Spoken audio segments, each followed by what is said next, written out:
Welcome to the Oh So Spurs podcast, where today we are going to be previewing our game at Newcastle. Hopefully a change in fortune for Spurs for most of us listening, although we do have Stu, who is a Newcastle fan, as you can probably tell from his shirt if you're watching on YouTube. Stu, how are you?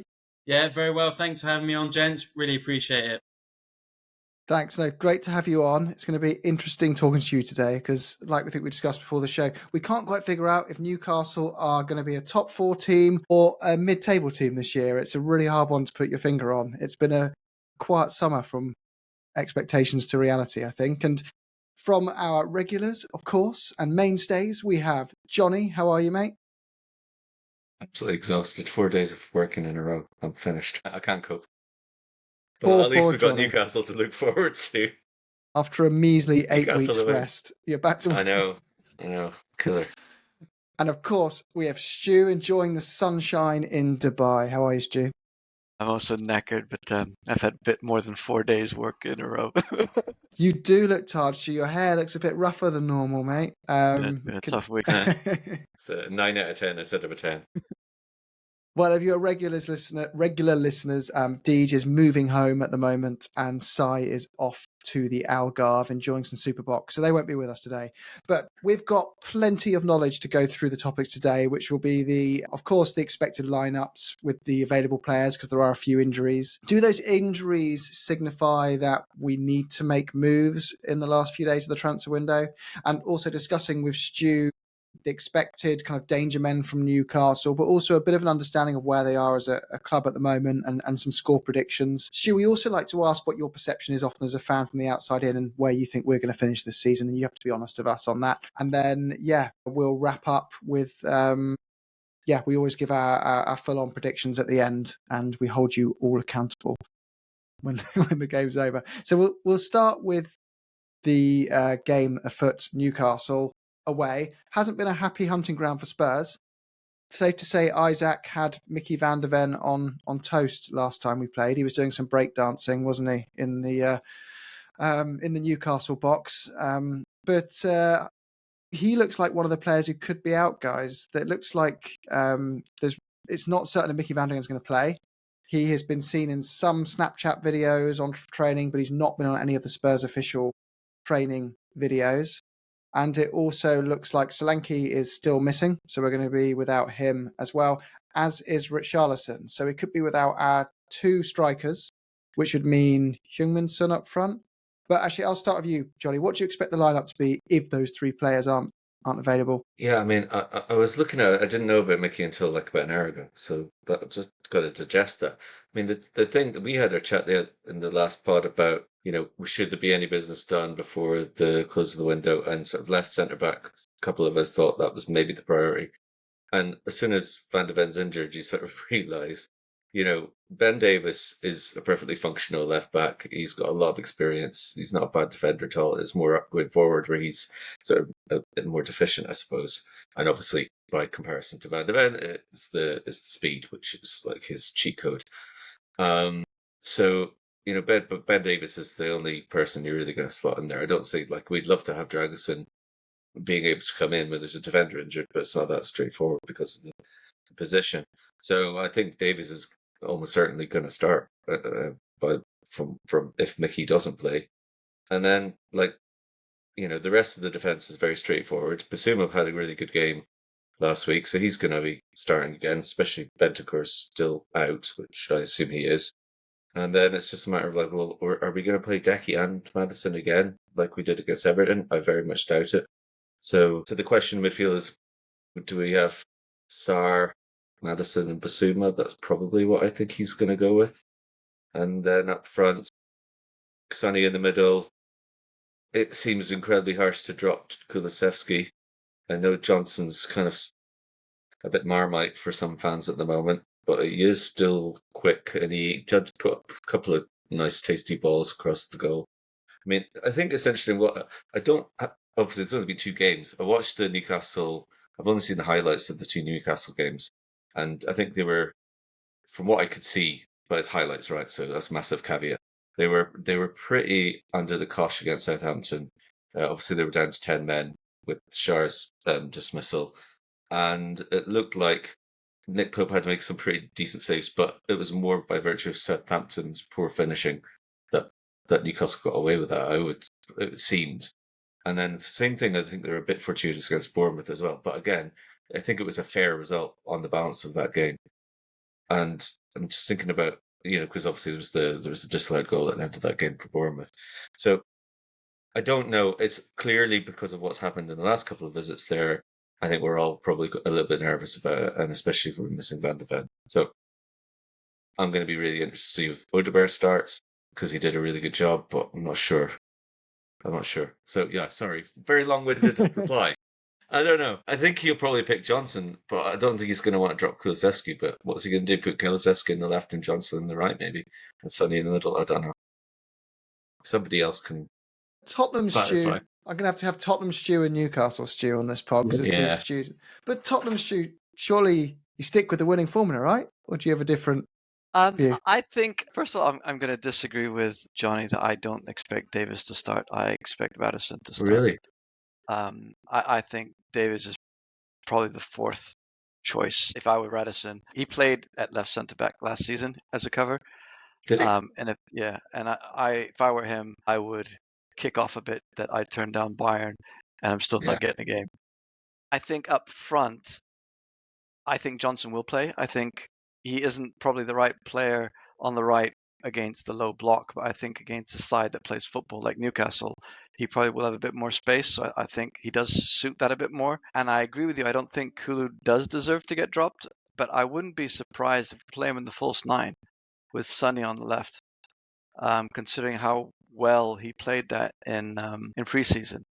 Or he'll stick again with him in midfield, because if there's one player in our side who's got a work rate that can be held up as something everyone else should follow, it's Kulu. And I think that could perhaps still work in the kind of 8/9 rotating role that he can do with Maddison. So it might be the same as last week, or again Kulu as the false nine.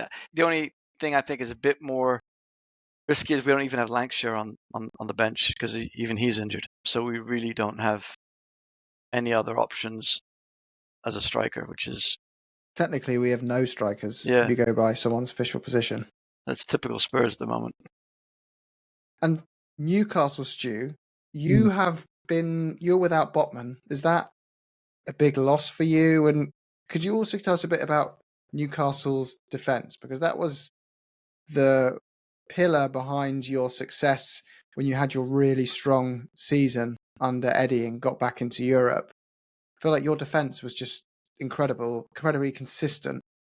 Is it still a physical defence? How would you describe it? And is Botman a loss? Yeah, well, in short, Botman's a massive loss, and he's been out for a sustained period of time now. I think it's an ACL injury that he's had, and he's probably going to be out till the new year. They have posted pictures on social media of him running and being back on the grass, but I think that's just to keep the optimism personally, because they can't afford to rush him back. It's a big question for Sunday on what Eddie Howe does.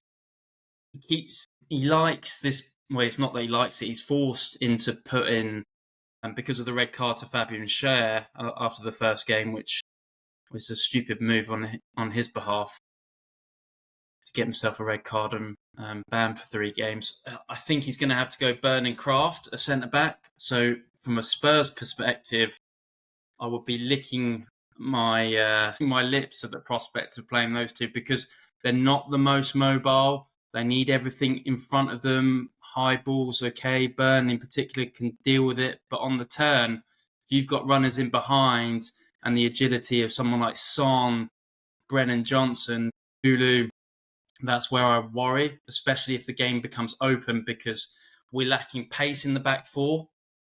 With Kieran Trippier, his future's not 100% certain.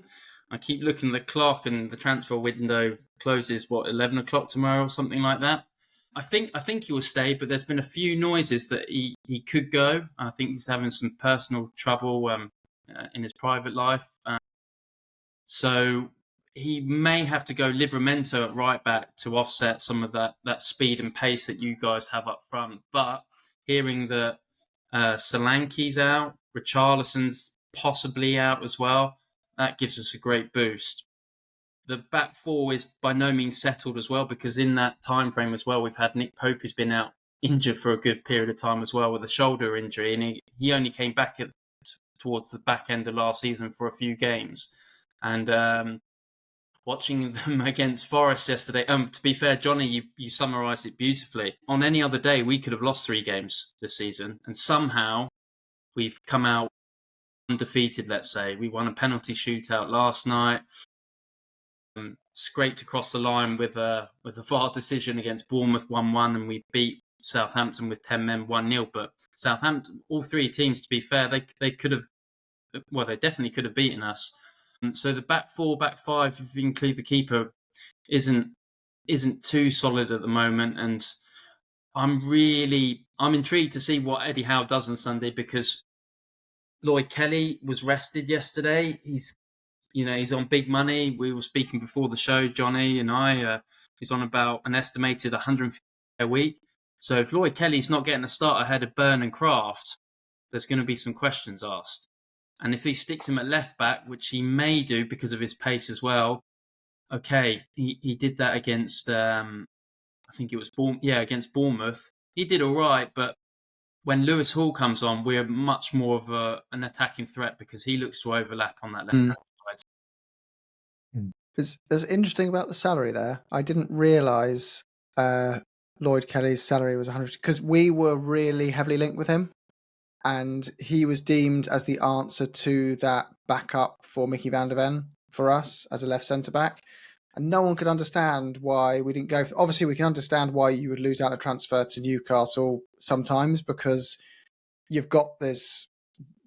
Even though on paper, over the last 10 years, Tottenham have been the better side, you can see why players would go, I'd rather join Newcastle, because all that ownership opportunity has brought... the ownership of bringing huge momentum to the football club. There's going to be big spending. They could be a big Champions League club again in no time. So you can understand why you miss out, but it makes sense. We wouldn't pay a player, a 4th choice centre-back, 150k a week. And maybe that was one of the reasons why we just weren't in a conversation. We were probably waving a, sub 6-figure a week salary in front of his nose if he's a 4th choice centre-back for us. So, yeah. And Trippier is an interesting one. If Spurs fans, we know him well. If I was Ange, I'd be saying put Odegaard up against him and have him take him on with dribble after dribble after dribble for pace. Because we know what Trippier is like. He'll push up high. He's got a great dead ball, foot from the still. But if you have a pacey winger who likes to dribble past their man, he is the type of guy you don't really want on the field. Or even with Johnson, you don't really want a really pacey winger who likes to run behind a fullback like Johnson. So I imagine we'll be targeting your right-hand side very aggressively if Trippier stays and if Trippier starts for you guys. So, yeah. I love the attacks against Newcastle at the weekend for Bournemouth. Like Semenyo was pretty much terrorising the bit. So he was really was putting Newcastle's left-hand side under a lot of pressure. So it definitely looked like if we had especially if Johnson was playing the way you'd like to think Johnson could play. I mean, with the pace and the trickery, obviously, Odegaard's kind of got both, and Kulusevski's got the trickery, and he's not absolutely horrendously slow, but, that's what we talk about. We talk about Kulu. So I think, at least we've got somebody up our sleeves to come on as a substitute as well and make an impact. And seem to be a vulnerability watching those games. I don't know if that's what you've seen as well. Newcastle, Stu. Yeah, absolutely. I mean, the Odegaard one, just coming back to that with what Jim was saying as well, was that'd be an interesting dynamic. That's why I think he might have to play Livramento. But yeah, against Bournemouth, Semenyo was wreaking havoc against us, and I was watching it with my friend, and he wouldn't be a bad transfer for someone. A bad little buy. He's the type of player actually we could do with right now, or you guys maybe with European competitions as well to play for, and that rotation of squads. But obviously you've gone in and got Solanke, who I think, by the way, is a fantastic signing, and I really think if he was playing on Sunday, and maybe he will, I don't know how far off recovery, but He was an absolute thorn in our side in the 2 fixtures we played against Bournemouth last season as well. I mean, we really couldn't handle. But again, it was a similar scenario in the sense that we had a bit of a patched up back four, and he made the most of it. So it'd be really interesting to see. Well, other players we haven't mentioned so far. Spurs are going to be missing Bentancur in midfield, but which is a shame for us because before his ACL was snapped in half, he was by far our best midfielder, our best ball-playing midfielder, but he's going to be out with concussion.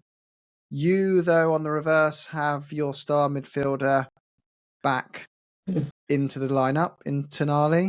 Is he likely to start, and is he going to make a big difference to how you play against us? Given he started yesterday on Wednesday night against Forest and they got an hour out of him, I would be surprised if Eddie Howe started him again. I think he'll go to his tried and tested Sean Longstaff, Joe Linton and Bruno Guimaraes, who, by the way, Joe Linton is looking a little bit clunky, actually, for my liking. He had a worldie against Southampton. Past couple of games, he's been a little bit ropey, so we'll see. But my word, Sandro Tonali, for me as a Newcastle fan, he's a hell of a player. I mean, his first touch, his capacity to deal with pressure in tight situations. I can really see why the club went all out to get him last summer. I think he's a class act. I'm pretty sure he'll feature, and I really hope he does. I think the element of optimism for Spurs fans on Sunday is that we're really struggling with runners between the lines, and we don't really... Joe Willock being injured is a massive blow for us because he came back, he looked really sharp, he got the goal the other night as well, and he's that kind of box-to-box midfielder who can break the lines for Newcastle. Tonali, Bruno and Joe Linton, Longstaff, they're not really... I mean, Joe Linton has the capacity, but they've been struggling to break those lines, and that's really where we're struggling. So a player like Maddison who can exploit the spaces, that's what keeps me up at night. So Tonali coming back, yeah, he's likely to feature, of course. He's a hell of a player, but he's not going to get a full 90. He's not played for 10 months properly. We're fortunate to be playing you when we are, actually. Like this whole arguments around the fixtures, positions around other teams. Obviously, you've had to play in the League Cup, and we haven't. There's obviously there's a lot of outrage on social media about that, but there's context. The new UEFA format for Europe means more football matches and not on the same weeks as they were before. So there's no other way of fitting these games in. My personal view on a side topic, guys, I don't know about you, is would it make the League Cup a better competition if European clubs didn't feature in it, but the reward for winning it was a spot into Europe? I don't know. I feel it might make the competition something a bit more interesting because it takes the clubs that win 90% of the trophies out of a trophy to give other teams a chance to play for something domestically, that can't qualify for Europe on a regular basis. It just makes it a bit more interesting. Yeah, I see your logic. I mean, and the other way, you could also twist it the other way, then you're basically giving them a rest to concentrate on the league in Europe, whereas the other clubs are having to fight out another cup competition. So, there's that. True. That balance. Still going to have more games if they stay in the European League, and now there's more group games. Sure. Yeah. It's just like you can imagine if Spurs won the Carabao and we weren't in Europe, like what the narrative would be there. Exactly. Devalued competition. I do feel that people are overreacting with it because it's just a logistics fact. It's no favoritism or anything like that. It's just realities. Yeah. Everything's corruption now. Newcastle got their owners through corruption. They can't spend money because of corruption. The European competitions are rigged because everything is corruption at the moment amongst fans on social media. It's exhausting. It can literally be as simple as there's a lot of football to squeeze in over a 10-month period, and it's never going to be fair. The way fixtures come out isn't fair, but it's different every year. Some years you want to play top 6 teams if you are not in Europe during the weeks they're playing in Europe, because you want them to have played on a Wednesday or Thursday with their best team and then be playing you on a Saturday. Yeah. But sometimes you just get a rubbish draw and you end up playing those teams early in the season or later in the season when they're not in Europe. it's the supercomputer in the basement, apparently, isn't it? Generating all this stuff. But yeah. So I did want to kind of finish off in a minute on the score predictions, but just before we do that, we've got the end of the transfer window coming in 3 days. It's been very quiet for Newcastle, Stuart. We will ask you about this because we were discussing before the pod, and I think it's interesting for Spurs fans to hear this one because you are the club, one of the clubs, you and Aston Villa, that if Spurs were to worry about losing their place in the inverted top 6, you are the 2 biggest threats to replacing a club like Spurs and having the financial clout to retain that position, right? Whereas we don't really fear of someone else coming in, taking our 6th or 7th place spot, or 5th or 4th, whatever. For us, we know that we're going to have the infrastructure, the backing, the size to displace them in a couple of years' time. It's not a big deal. But with you or Aston Villa, it's like, well, they have got ambitious owners, and them being in Europe for a few seasons in a row brings their revenue up, and that's trouble. So I will ask, because your window's been very quiet. From our side, Tottenham Stew and Johnny Stew, I'm nervous that if Mickey van der Ven is out, I'm nervous looking at that team and thinking, one injury to Udogie, and no one else is a natural fit for left back, and Ben Davies, as much professional pro as he is, I would be fine with him as a 3rd choice left centre back, but as a 2nd choice, with all these games coming up, I really feel we need someone else there. Is that glass half empty, or do you guys see it differently? I think that's correct. As Stu might be right about Ferguson coming straight in. He's definitely not as comfortable on the left as he is on the right, and I would be a bit nervous with him on the left. I'd almost prefer Davies, to be honest with you. So yeah, I think the way you put it there, we're bound to be, though. We talked about it the other day. The number of changes have been monumental, really. So we kind of have the discussion a year ago when Ange comes in, and you look at what has to be done, and the change in the overall squad has been really huge. So as much as you're right, and I agree, and I'm nervous about it too, I think we also have to be realistic. It doesn't mean that there isn't some money there, because I think when you look at the balance sheet of the ins and outs, you would think that there is still the propensity to invest. But I guess we don't want to be in a situation where we're just buying somebody because the window's still open and we're worried about a situation. They've got to be somebody who's like actually going to be someone you want to have in your squad. I suppose that's just the problem, isn't it? Like attracting somebody at this stage. And again, it's a bit like Dragson, somebody who's willing to not necessarily be first choice. Maybe, at least we've got the Europa League this year, and a lot of players who are not going to be starting in the league will be featuring more heavily in the Europa League. But I agree. I think both of those positions are probably where we're lightest. And then you've got the 6 discussion as well. So I think all of those things are very valid. But I wouldn't be surprised if we don't see anybody coming in unless there's, I'm just a fan. I'm not an expert in all of the leagues around Europe or anything like that, right? So maybe Langa and co are doing something as we speak, and we're all going to be delighted with some incoming. I wouldn't be surprised if that doesn't happen, because Ange isn't going to be messing around with, just taking anybody in. That's what I think. I think I touched upon this on the last pod. It's a simple effect of numbers. I agree. Jim's been going on about it for the last year about needing a number 2 goalkeeper. But Forster's on 70 grand a week, and until the end of the season, when it runs out, we're not going to replace him. Davis isn't probably good enough. He has a year left on his contract. Until he leaves at the end of his contract, at the end of the season, we're not going to replace him. I believe we do need someone who can cover left centre back and left back. But the reality is, if we bring anybody in, and that's not including Reguilon and Lo Celso, I'm not including them at all in the squad. If we bring anyone else in the squad, that's 2 people that are not going to be registered for Europa. Already, the way it is today, 1 is not going to be registered. So it is a simple fact is we do not have the numbers to bring someone in. So I think it's a case of this is it. And next summer, when Forster leaves, Davis leaves, we'll replace them. Werner will be gone. And hopefully by then, we won't need another left winger because Mikey Moore will hopefully be in proper up for proper minutes, etc. So I think this is it, whether we like it or not.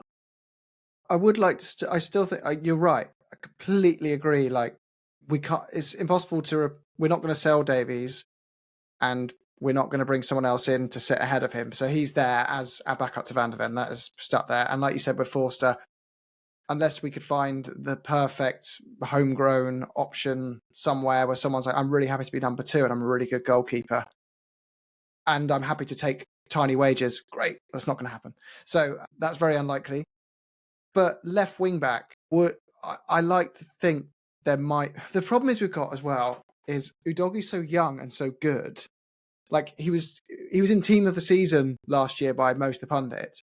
How do you convince a player to say, go to Spurs, you'll be back up left wing back to a 22-year-old who's got 4 years left on his contract? It's like, it's different if, like for Stuart, it's Kieran Trippier is your mainstay right back and you're going to a young, really talented player. Hop over here. In next 2 years, you're going to have that guy's seat every week. And until then, we'll rotate you in the team and build you up to that position. They're going, I can see it. With Spurs, it's like, it's the same old adage we had with Kane, wasn't it? Like, why don't we get a backup striker? Why don't we get a backup striker? How do you convince someone who's good to sit behind Harry Kane? And you're seeing Bayern Munich now having the same issue. Their fans are all kicking off because they can't sign a backup striker. It's like, well, no shit. Who's going to sit behind Harry Kane every week? He never gets injured and he never gets dropped. So Look at City. Yeah, Haaland, same point. Yeah, Alvarez is gone, so didn't want to sit second fodder to the best striker in the league. I'm sure Paul Dummett will come and sign for you guys as a backup left back if you really need one. He's a free agent. There were jokes about him actually in our Spurs WhatsApp group earlier. What's the story with Richie? What's wrong with him? Because he was obviously Richie playing signed last for week. Portsmouth. Yeah, he's gone to Pompey. No, I meant our Richie. Sorry, not your Richie. Oh, I meant Richarlison. Richie. I think Richarlison, sorry. He's not a left back, but yeah, he's no, he just there's a whole category of Twitter now, on YouTube, Twitter, whatever. But there's different types of content notes now. There's he signed a player, here's the 10 minutes on who they are with a tactics board as the thumbnail, and then someone debriefs you on them. But now there's those YouTubers have another thing, which is the watching training, downloading the video, hyper analyzing it, and looking for which players aren't featuring in the session. So like pausing, zooming in on the background, blah blah. And Richarlison hasn't been spotted since the last game, so he looks like he's injured, even though there's been no announcement of that. I've got another conspiracy theory that we might still be considering selling him, and we don't know what's going on, and maybe we've got someone coming in and he's going out. That could be it. Or he could generally be injured, or he could, I don't know. Or he's going to play. Don't know. We really don't know. I mean, if he is injured again, I mean, it is seriously bad luck. I mean, he hasn't been fit since, January? It's unbelievable. Guys, is it bad luck? Like, yeah. But just fine with Spurs. It happens too much, doesn't it? Happens too just, often. When it's always Solanke. us. Yeah. Solanke, like, played every game in the season last year, started every single game. Yeah. Second game at Spurs, he's injured. Richarlison, mainstay for Everton. Their hero, their grafter, their physical player, injured more weeks than not at Tottenham. It just, Romero consistently fit every week for Argentina.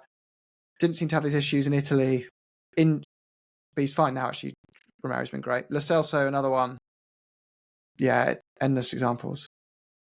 But before we just go on to score fixtures, Stu, just a quick 2 minutes, Newcastle, Stu, on Newcastle, because we can't figure out if you're going to be, like we said, you could be in the top 4 or you could be in the bottom half.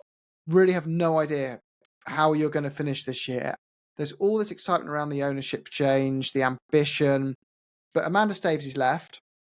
That's apparently expected, and there was a plan always in place for that to happen from what I've read. She was there to broker the deal and take her earnings and move on. But you haven't been active in the transfer market, despite apparently having wiggle room with FFP. You made amazing signings when the owners came in, with Isaac and Tonali and plenty of other examples. And it all seems to have ground to a halt. Is there a theory going on amongst the Newcastle fans? Is it just a coincidence? Is there something to worry about? What's the consensus there? The general consensus is what's going on here. Hold on a minute. I mean, my phone's been going wild the past few days because everything you said, Jim's absolutely spot on. I mean, Staveley was brokered the deal, and it was anticipated her and her partner Mehrdad Gadusi would leave the club eventually. But I think they had to jump before they were pushed, or the other way round. I'm not too sure. That all happened quite abruptly. I think that was ahead of time. Paul Mitchell and co have come in, and we definitely have FFP wiggle room. And it appears that we've been chasing Mark Gahey from Crystal Palace all summer because we desperately need a right-sided centre-back because Shah's, he's a good player, but he's had a few injuries now and he's in the latter stages of his career, and Botman's to come back. And we're now, a couple of days away from the transfer deadline day, and everyone's looking around and saying, well, what's going on? Like, we haven't signed anyone really noteworthy other than Lloyd Kelly on a free, who's probably a decent piece of business, but we need a lot more. We really need a centre-back, and we really need an upgrade on that right wing. And if nothing happens, come close of play Friday,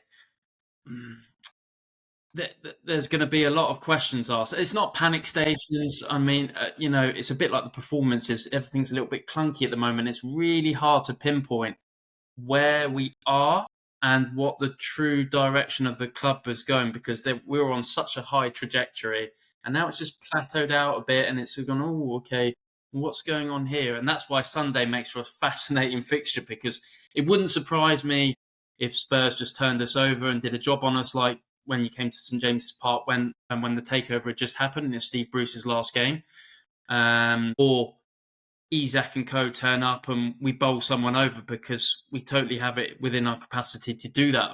Anyone at home with the raucous St James's Park, I fancy us, but we don't look really up for it. And you look in the body language of players like Anthony Gordon recently, and that's not to berate Anthony Gordon at all. He's a great player, but he's had rumours of a possible transfer to Liverpool, and there's one or two of them where you're looking around and just thinking, I'm not sure everything's as rosy as we'd hoped. So I'm not sure if that answers your question, but we're really quite sure ourselves. It's not panic stations. There's plenty to be positive about, but no signings this summer, really, and there was nothing in January. There's going to be questions asked by the fan base, that's for sure.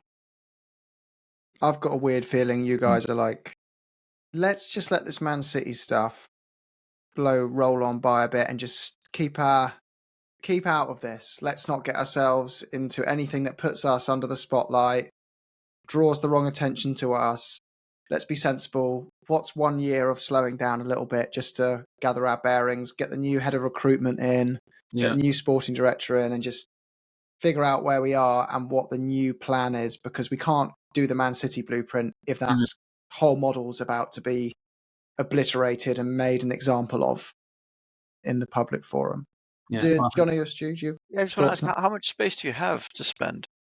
Well, reading between the lines, if they can go and splurge on Mark Gahey for the fifth offer rejected was apparently 65 plus 5 and add-ons, and there would still be wiggle room for a decent right winger as well. I think we have 100 to 150 million to spend. Wow. No, you're not spending it.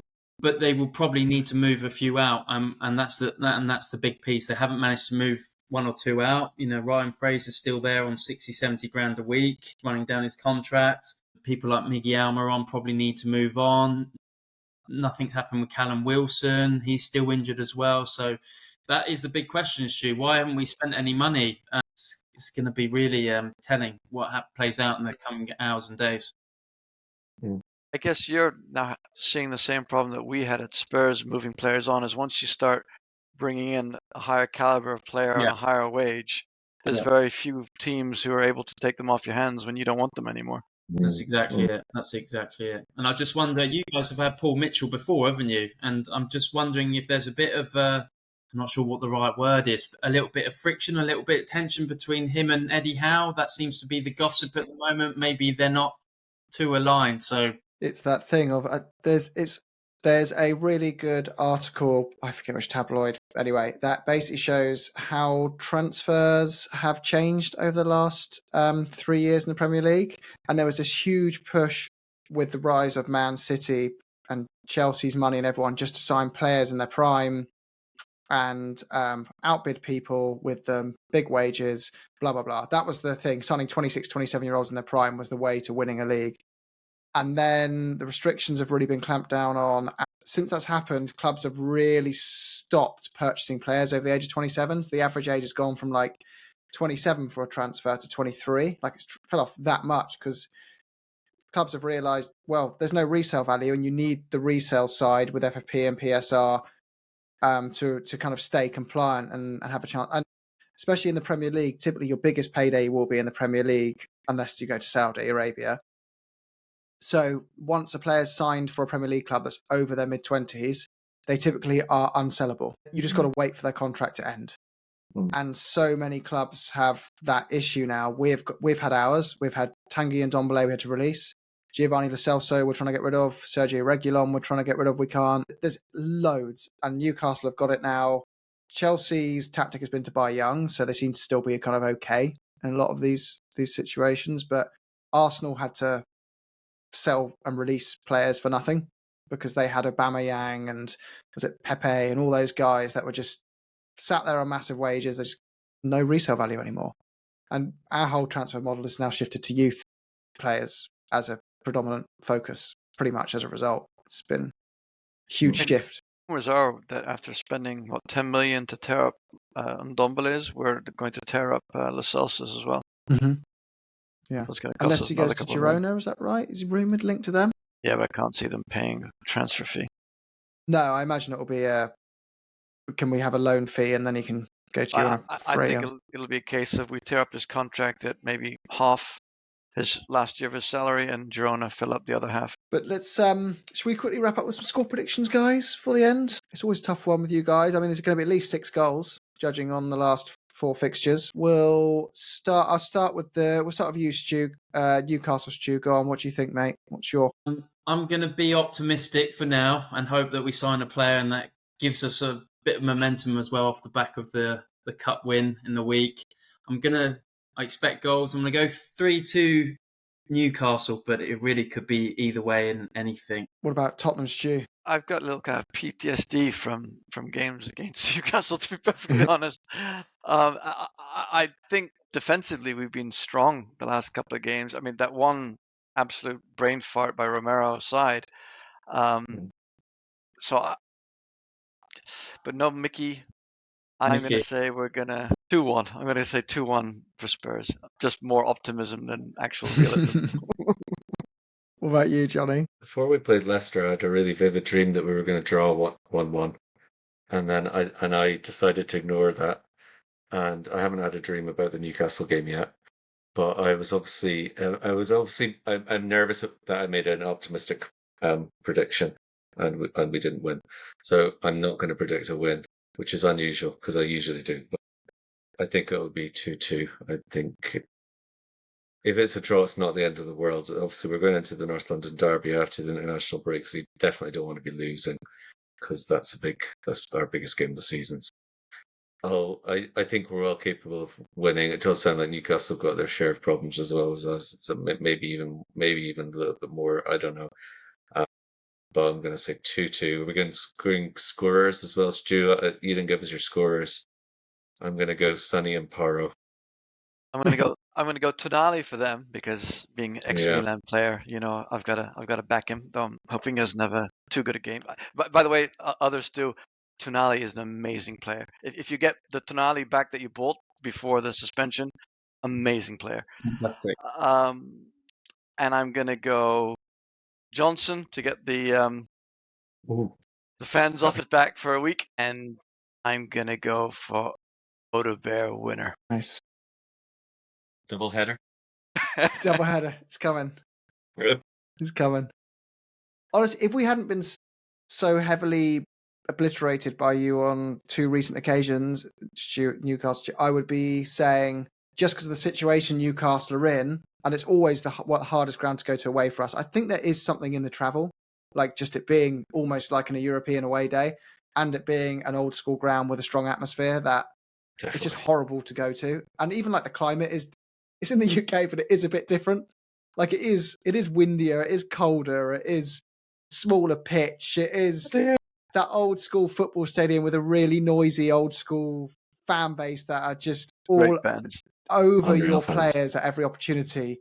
That, and I just think we suck at getting into that environment. Typically, we've just typically been rolled over in that environment. And even when we were under Poch, right, and we just needed to win that last game away at relegation candidates Newcastle, and we get turned over horrifically by you guys. 5-1, absolutely smashed. Yeah. So if it wasn't for all that PTSD, I'd be going, given your situation and the kind of downbeat vibes at the moment, that Spurs would get a 1-0 win or like a 2-1 win. But I just think 1-1.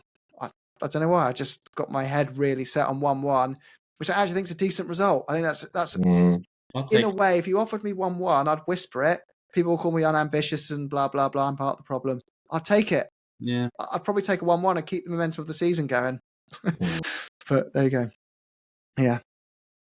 Well, that's it for this episode. So we'll be back on Monday, I believe. So Anthula is going to be joining us. For those who might know her from, she's been a part of the Tottenham Hotspur Trust for a long time.